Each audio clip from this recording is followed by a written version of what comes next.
I mean, it's very interesting, the dynamics of the Middle East. And then somebody said, oh, Hamas, Gaza is the size, what does it say in the paper, the size of Las Vegas, the entire Gaza Strip. It actually used to be bigger. And I've been stuck in Gaza for a week once with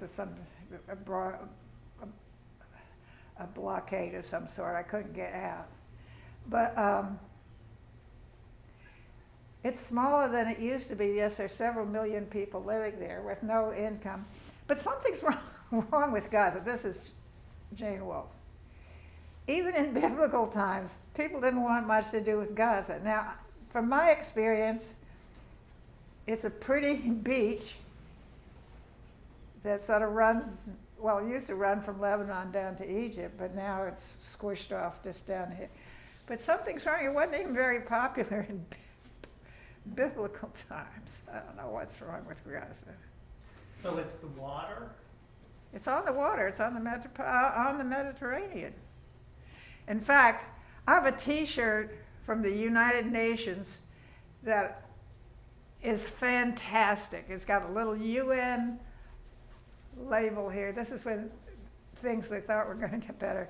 And underneath it says the Gaza Strip Club. And I thought I could sell that thing for a lot of money. But anyway, it's sort of, I guess, a crummy piece of land. Nobody wants it much, but it's basically what it is now where Hamas is. It's just a refugee camp. And Israel is making noise about setting nuclear bombs off in that tiny little area.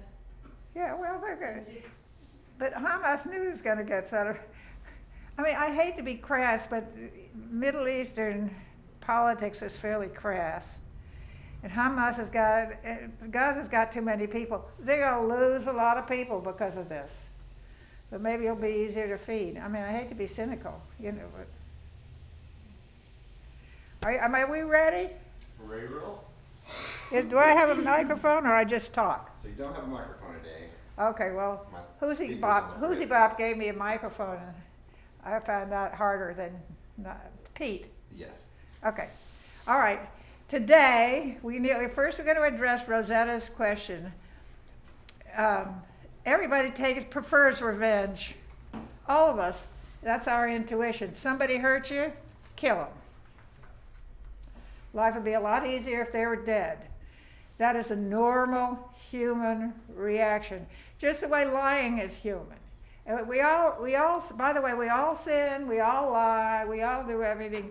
The point is to sort of get control of it. But anyhow, revenge is much more natural and much more immediate. But it's not helpful if you're interested in peace. And peace, we all get a bit mixed up about what peace is. Peace is not an extended day off where you can just fiddle around and do whatever you want. And as my favorite kind of day is a dawdle day where I take hours to do something that could take half an hour. But peace is extremely difficult. Well, let's put it this way. It is absolutely impossible if you're going to try to do it through your brain. You cannot. Peace is part of your spiritual dimension. It is your spiritual part of it. It's peace, joy, and love are the three: air, water, and food of the spirit. And as I've said a million times, the brain cannot do spiritual stuff. It tries hard because we won't give the spirit a chance. So we want the brain to figure it all out and we'll all live happily ever after. That's never going to happen. Suffering is going to be there. Your neighbor's going to die. Your cat's going to die. Somebody's going to kill each other by mistake even. So, but our first response to being put in danger, to not being safe. Our first response when we're not as safe and we can see the action that did it is to kill them. Get rid of them. Go away. Just have that part of your life disappear. And the thing about switching to your spiritual life, you still have that feelings outside your heart, but inside you can live with the hearts of the people who did you wrong. You don't have to think they're the most wonderful people in the world. You don't have to ever see them again in person, but you can respect the fact that they live. Now, why God let such a wretched person live? Don't leave, those are brain questions. Trying to figure it out. The brain's always trying to figure it out. And that's good, and it's good at figuring it out. I say all the time, you're not going to ask your heart how to get from here to Denver. You know, that's ridiculous. That's the thing for the brain, the kind of stuff the brain loves. Turn right here at the, I don't have a car that talks to me or a phone either. But, or if I do, I don't know how to use that part. But anyhow, I know the car doesn't. But anyway, the brain does all that stuff great. But it's very poor at spirituality. It's a data collector. So, you're going to, but it's fast. The brain is also kind of fast. So that's the first reaction. When I'm not safe, kill him. Just get rid of him. That's a brain kind of thing. Your body too. Anyway, but if you're going to start using the spiritual dimension of your body, of who you are, so that all three parts of you work, you've got to understand that peace is a spiritual thing.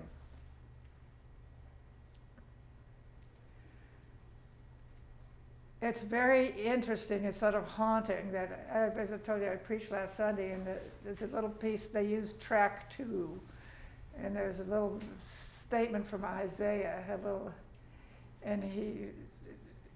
most of the lessons are a tremendous downer. I planted grapes, they're horrible. I rented out the vineyard, they're horrible.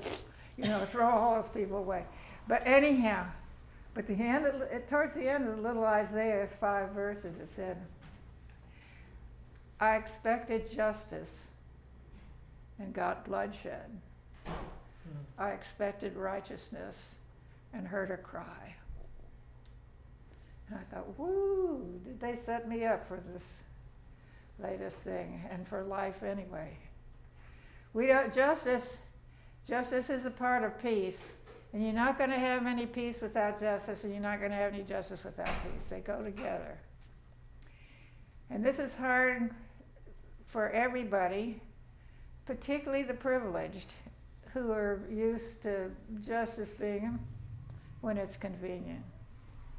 I mean, I've had wealthy friends who go up to the police, their sons got, pulled in a DUI, and they go down to the police station, and that DUI disappears, and they have a lovely Christmas party. I wonder how. We're all used to that. That's a little higher level than I operate on, but we're all used to that kind of fix it. Anyhow, revenge is normal. It's not going to work. But you do feel like you're doing something. And that's very important to human beings, and particularly important when you're not using your spiritual self at all. But if we didn't learn much from the Bishop Tutu and all the forgiveness and reconciliation process, we didn't use much. But if you study it a little bit, some amazing things happen. Some man had just killed a woman's son for the hell of it. And they eventually got so they could relate, the mom and that guy. Now that's a little unusual, and you don't have to do that. But you have to say, I'm not going to take revenge. I'm not going to kill him.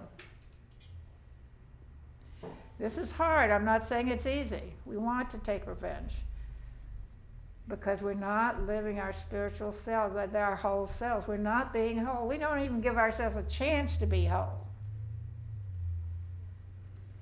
Okay.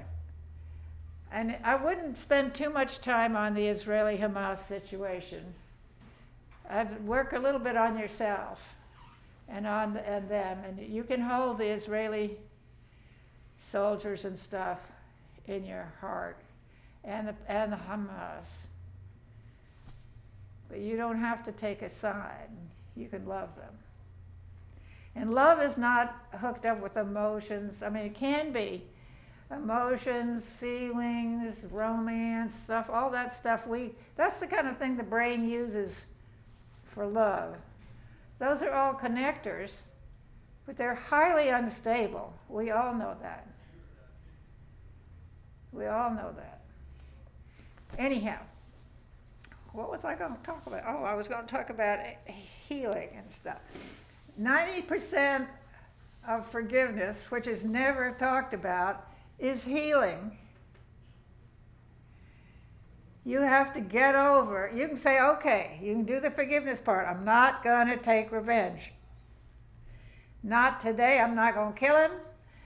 And I'm not going to sit there and be passive aggressive for the rest of that person's life just so he or she knows their punch is shit. And that's what I think. You're not going to take short-term revenge, and you're not going to take long-term revenge. Now, sometimes in order not to take revenge, you have to leave the building. That's okay. That's preferable to killing the guy or spending a lifetime saying he's a shit and letting him know you think he's a shit. Okay, number one is I'm not going to take revenge. That's the forgiveness part. It's the littlest part. It's the littlest part of the whole forgiveness ball of wax. The next part is cleansing, getting rid of stuff on your wounds, and healing. Somebody who's sinned against you, and remember, for purposes of our generation, well, I think it goes worldwide, but not always, but a sin is something you do or is done to you that makes it harder for you to love or even be loved, harder for you to rejoice, be joyful, or even participate in somebody else's joy, harder for you to be peaceful. That's what a sin is. It's very destabilizing. And it's destabilizing to the spirit. But we want to solve it with the mind and the body. Shoot them. Anyway, that's about like saying the answer to your broken leg is prayer. Well, and leaving the sentence there, not prayer that you find a surgeon to heal it, not prayer that somebody you know can set it, not prayer that it'll set it to, not anything. It's just, as my doctor, Kenneth Goss used to say, ice cream is good, but if you put it on your skin knee, it's not going to do any good at all. You know, it's got its place, but that's not it. So our problem is we use different good things applied incorrectly. Okay, so somebody hurt you, does something that hurts you, sins. And remember, we don't jump over the sin. We don't say, I forgive you for hurting me. You say, I forgive your nasty words,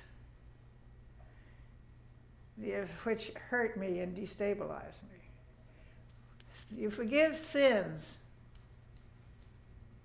Now, there is a place somewhere, maybe, but it's often not necessary to forgive a person, but that's a little tricky because God created that person.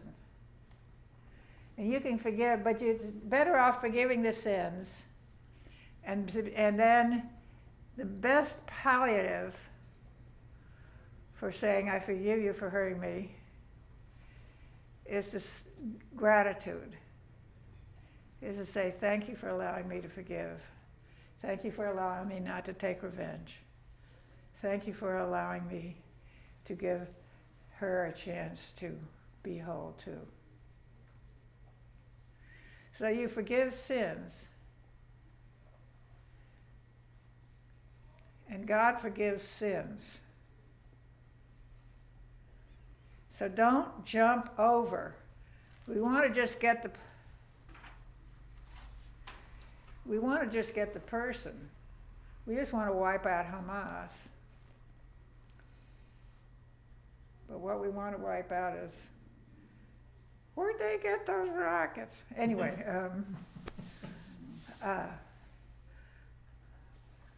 I think they got a little sly and got their help from Iran. That was a little sly. Anyway, forgive the sins.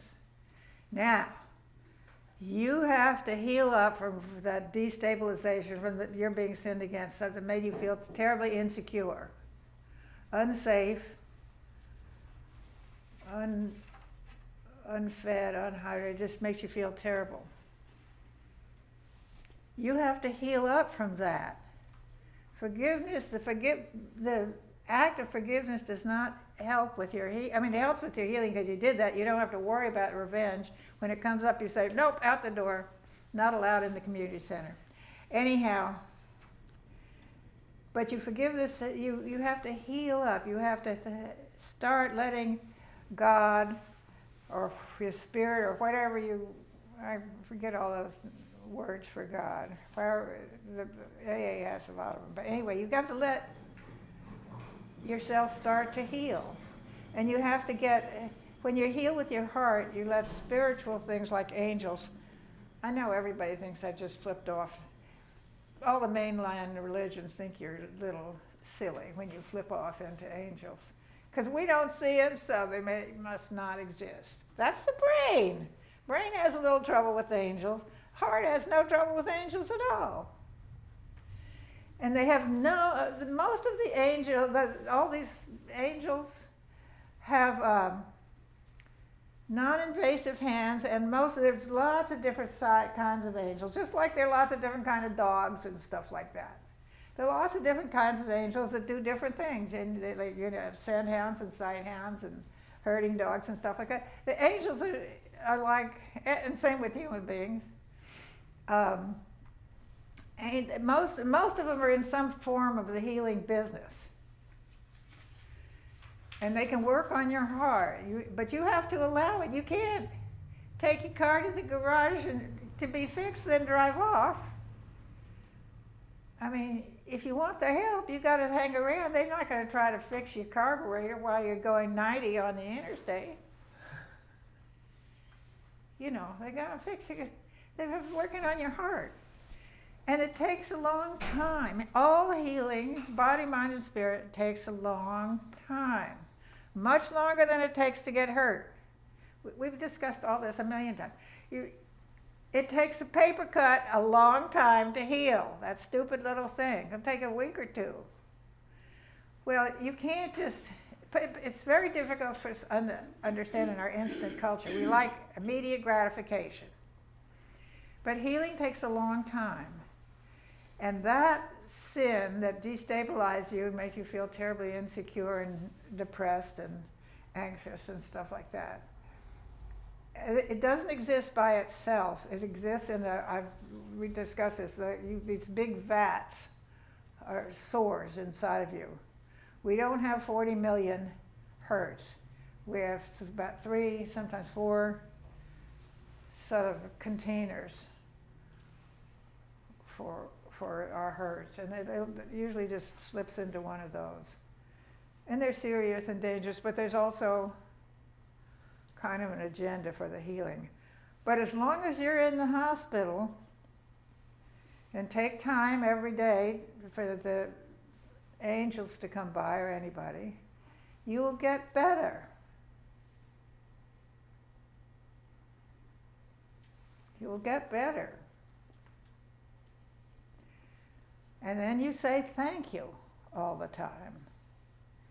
Thank you is the most wonderful dressing on your wounds. Thank you for letting me forgive you. Thank you for healing me. Thank you for working on healing. And you don't ask to be forgiven 1,000,000 times for the sins you committed. You did something and somebody's very badly hurt. One time I said something to my mother as a teenager or something, and she was a very joyful person. And she just went, shh. I was being terrible. And I thought, I really hurt her. I really hurt her. I really hurt her by being such a grouch. And my tendency is still now to want to ask her or ask God for forgive me for doing that, for those words that just took the joy out of her. Not forever. I still want to be forgiven, but I know I have to stop and say, thank you for forgiving me for doing that.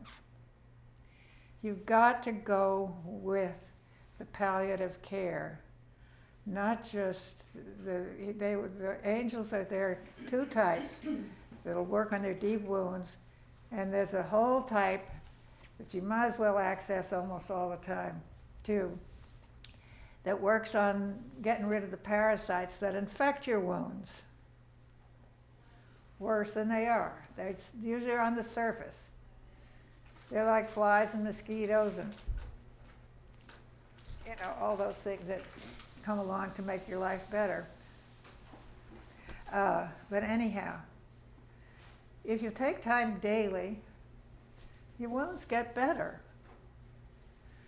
But it's a healing process. Your heart has to heal. And one of the tragedies of not working on it is your heart can't die. It cannot die. It's God's presence, soul, all that is God's presence here on earth in you. And it will just go off somewhere. You came from somewhere, you go off somewhere. You change characters, roles, whatever, I don't know. Not my business. But anyway, you might as well go off in good shape and be healed. We don't take any time for healing, and nobody says, oh, just forgive us the sins. Well, that's right, but a lot of people assume you know. I don't know whether they know anymore, but, forgive us our sins as we forgive those who sin against us. Fine. But we also have to get well. Forgiveness is the first step.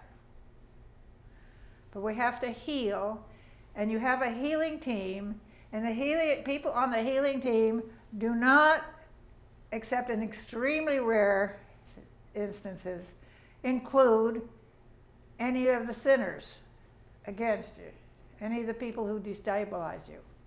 Those people may be in your life forever. But as terms of getting well in your heart, so your heart shines lighter. Oh, you want to know about light? I thought, I have two very beautiful lamps that require a tiny bulb. They don't have much room from the harp up, so I had a tiny.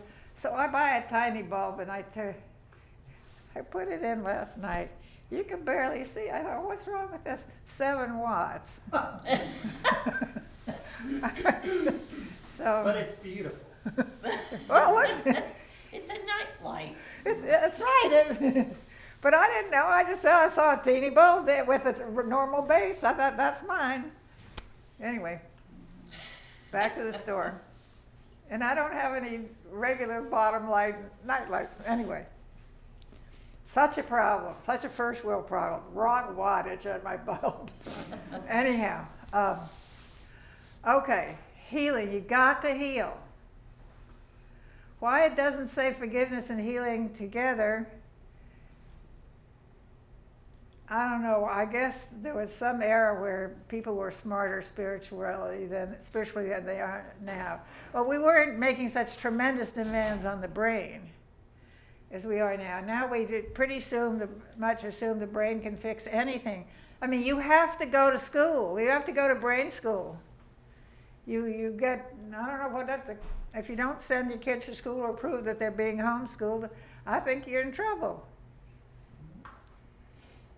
You have to go to brain school. Everybody knows you have to take care of your body whether you do or not.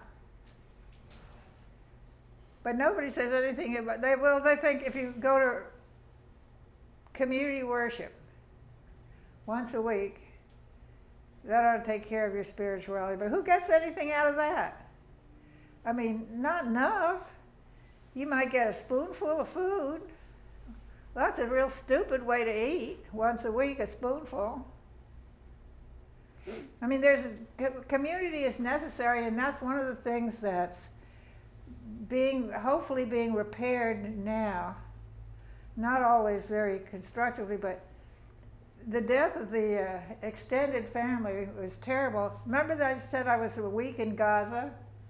I was in a house with 4 rooms and a courtyard for a week, and 19 people, many of whom were babies, and nobody ever cried. There's so many resources there, kids driving you crazy, you just hand it off to somebody else. It's the most amazing thing you ever saw. And nobody argues, no arguments, no fist fights and stuff like that. And all 19 people didn't love each other. I mean, didn't think each other was the finest person that ever lived. No crying. Or if they started to whimper, hand it. And the way they'd managed, by the way, is the women sleep in one room, the men sleep in another.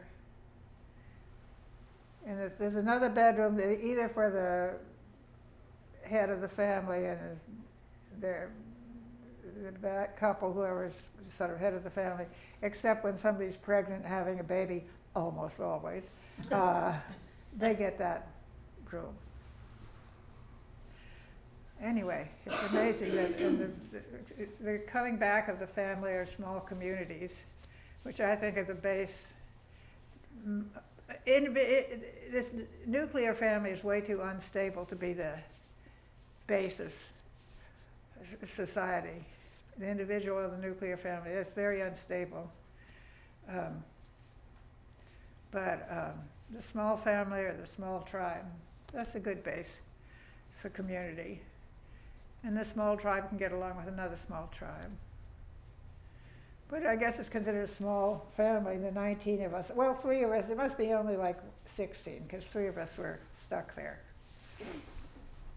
But you never had a sense that you were stuck. Anyhow, heal. You gotta heal. You've gotta not take revenge.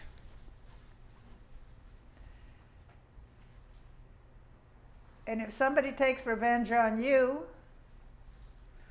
well, the Jesus word is turn your other cheek, which we don't think is good advice. We want to kill them back if you're going to test me. But get into your heart first. And if you die, it's better than taking revenge. Back. Okay, anybody have any questions? Did that help you at all, Rosetta? Nope. You still want to kill him? Well, I'm sorry. So healing really has to do with being in your heart with the angels. Yes, you have to stay there and get well. Just the way you stay in the hospital and get well when something else physically is wrong with you.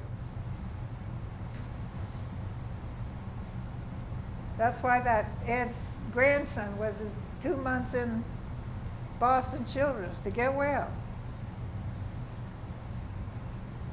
so he can have his Lego cake down here. Anyway,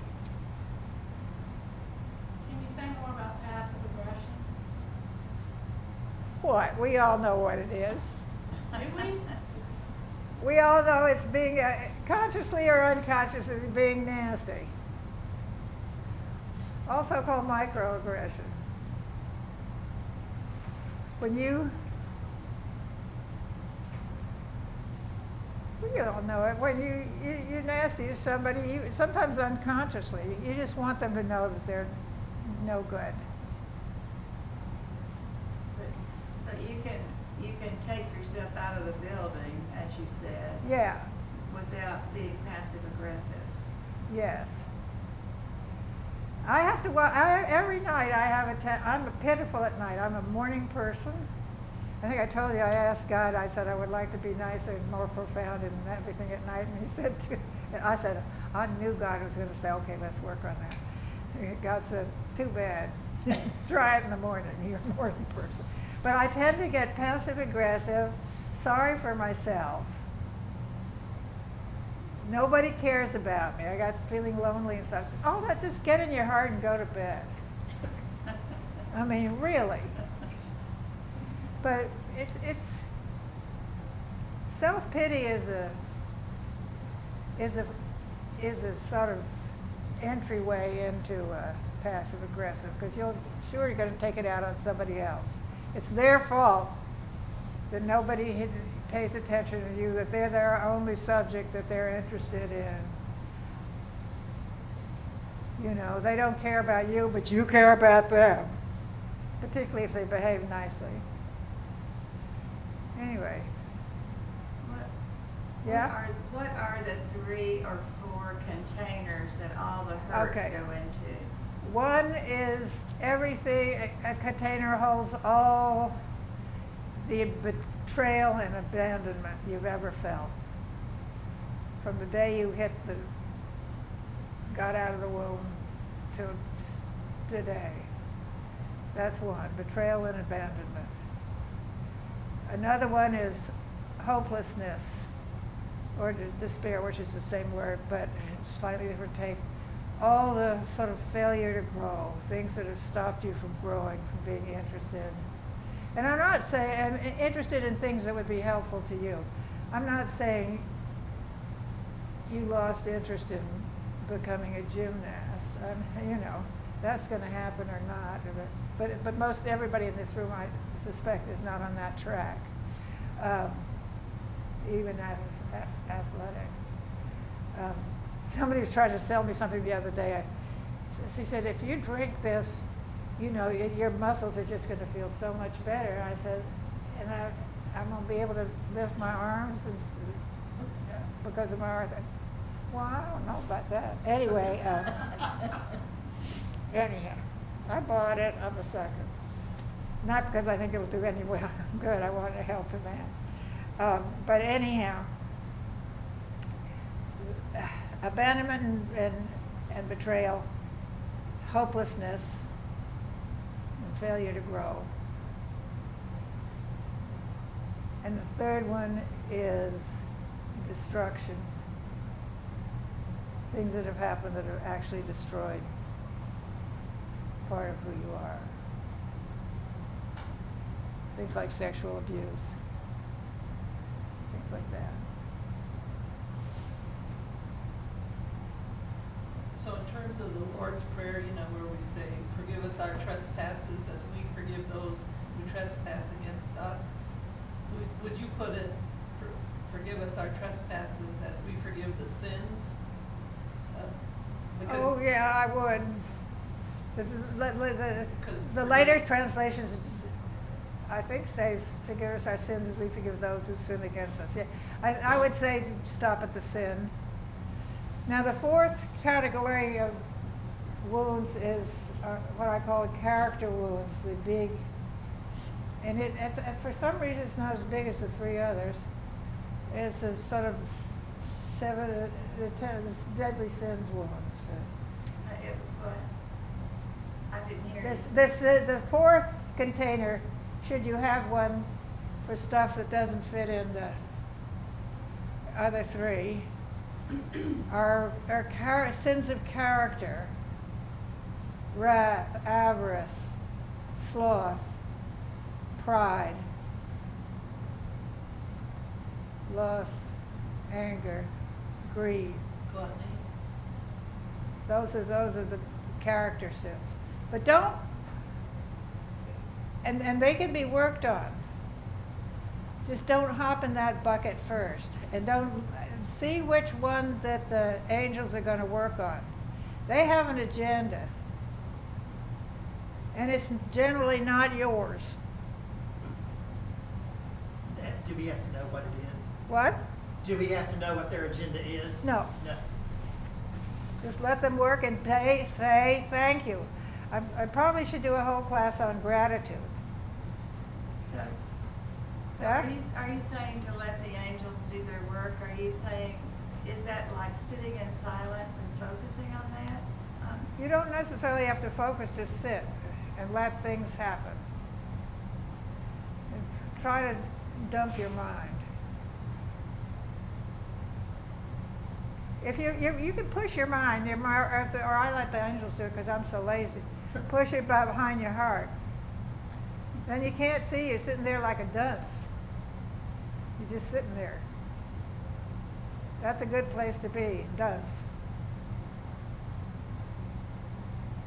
So I know we're mostly focusing on ourselves, but if you're mentoring someone spiritually how would you start to help them understand how to heal their wounds? Would you start with gratitude? Would you start with sitting in silence?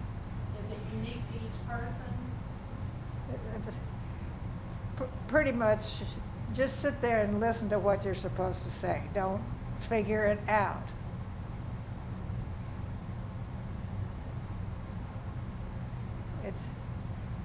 It's sometimes it's the same thing you tell everybody every time first, or if you don't.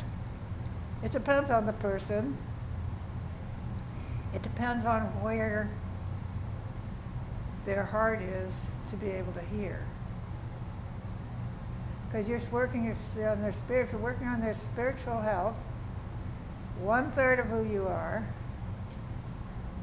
you have to talk to the spirit. You don't talk to their big toe. Well, you can, but I don't know that it's going to work unless the big toe is hanging out in the heart. But anyway, it kind of depends. Every time, not just when you start, every time you're with that person or communicate in some way with that person. I mean, and sometimes, that's what I do, is help people with their spiritual stuff. And I don't know what I'm going to say when you walk in the room. Well, most of the time they're not ready to hear, but just a tiny, They're what? little bit. Most of the time they're not even ready to hear, but just a tiny, tiny little Oh, bit. tiny, tiny little bit. That's exactly right. And you remind me of that, what I say all the time. Most of us are starving spiritually. Or else we've been living on junk food or whatever. Most of us are starving. You do not feed a starving body a feast. They'll die. You feed them a little eyedropper of food. And then maybe 2 eyedroppers a little bit later. If somebody's body's been messed up in the ocean, cold, you don't warm it up right away. Little by little by little, or it'll die.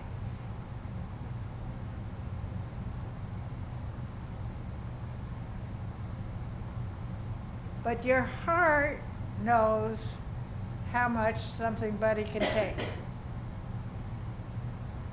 And what you should be working on all the time. I have a friend who tends to take herself very seriously. Very seriously. And the other day I said, Why don't you learn to hum?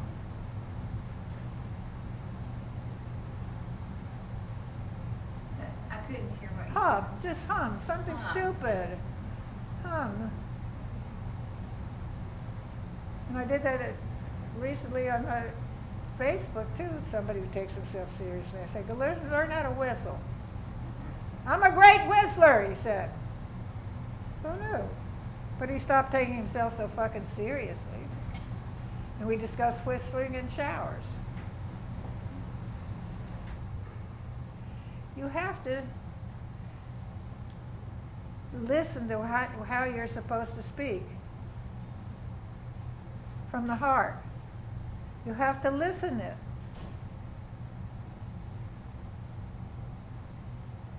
And it's going to be different every time.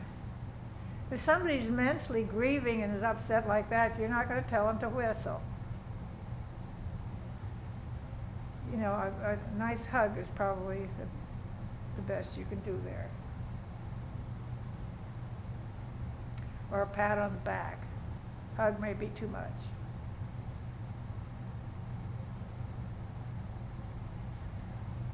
Anyhow,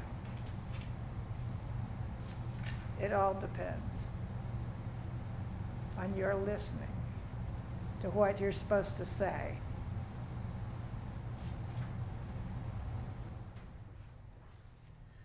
But it seems like listening for what to say in the moment has nothing to do with that particular moment. With what? That particular moment, No, to your brain it doesn't. No. right? Don't keep trying to be a partner with your brain. Your brain's supposed to be a partner with your heart at best, but generally it likes a day off. Nothing better than a stupid day.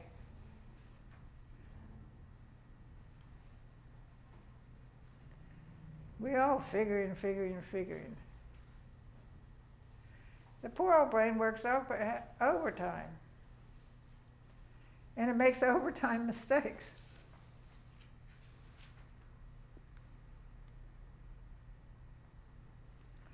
What time? Speaking, we're getting close to overtime. Anything else? Okay, don't come next week. Skip a week. Next week's what, the 19th? Yes. Yep, you're still gone. Yep. Come 7 days after the 19th, what would that be? 26. Huh? 26. 26? Come to 26. I have a question. Look at Renee, she can add. It's good, brain's working. Okay, everybody, bye. Thank you. You're welcome, have a good trip.